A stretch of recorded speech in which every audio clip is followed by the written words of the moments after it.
안녕하십니까. 절세가인 김하나입니다. 2025년이 다가오면서 정부는 혁신, 성장과 탄소 중립을 핵심 기조로 내세우고 있습니다. 이에 따라 중소벤처기업을 위한 정책자금 역시 다방면으로 확대되고 있고 각 기관마다 지원 대상과 우대 조건을 달리 적용하고 있습니다. 예컨대 중소벤처기업진흥공단에서는 운전자금이나 설비자금을 매우 유연하게 운용하고 있으며 연구개발 및 제조공정 디지털화 등을 목적으로 한 자금 신청 시에는 가점을 주는 추세입니다. 또 대출 원리금 상환의 부담을 덜어주기 위해 일부 사업은 초기에 이자만 납부할 수 있도록 하는 등 다양한 형태의 지원책이 도입되고 있습니다. 그 중에서도 눈여겨봐야 할 분야는 스마트 공장이나 ESG 경영을 도입하는 기업, 그리고 AI, 바이오, 그린테크 같은 신산업 분야를 영위하거나 진출하려는 기업입니다.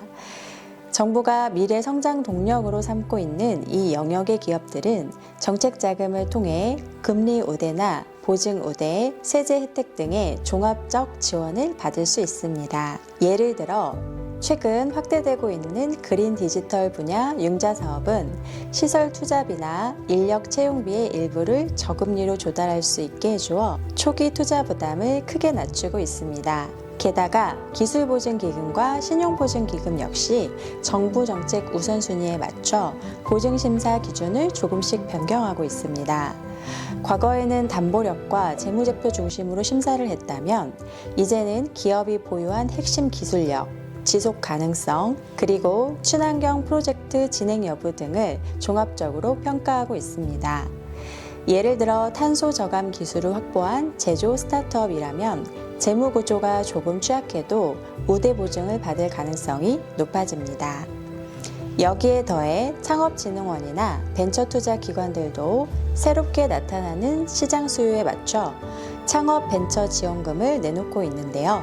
청년, 여성, 시니어 창업과 같은 특정 계층을 위한 맞춤형 프로그램도 많습니다.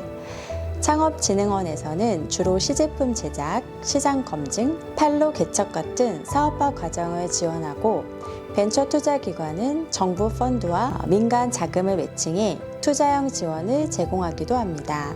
특히 2025년에는 저출산 고령화 문제를 극복하기 위해 다양한 창업 아이디어를 육성하는 프로젝트가 늘어날 전망이니 사회 문제를 해결하는 제품이나 서비스를 기획 중이라면 적극적으로 도전해 볼 만합니다.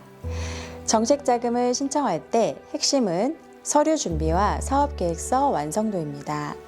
마감 기한이 정해져 있고 경쟁률도 높기 때문에 미리 기업의 재무제표와 사업 현황, 그리고 예상되는 매출 수익 구조를 꼼꼼하게 정리해 두는 게 좋습니다. 예를 들어 탄탄한 기술평가 자료나 특허, 인증 내역, 지적재산권 보유 현황을 깔끔하게 제출하면 심사위원의 신뢰도가 높아지며 실제 선정률도 크게 올라갑니다. 또한 ESG 경영이나 친환경 사회적 가치 창출 분야에 대한 사업 아이템이라면 관련 활동과 성과를 구체적으로 기재하여 어필하면 좋습니다.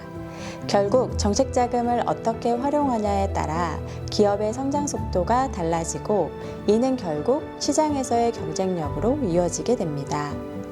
각 기관별 지원 사업은 매년 혹은 분기별로 공고가 뜨니 중소벤처기업부 홈페이지나 기업 지원 포털, 지자체 웹사이트 등을 주기적으로 모니터링하고 필요하다면 전문가 컨설팅을 받아 신청 서류를 체계적으로 준비해 보시기 바랍니다.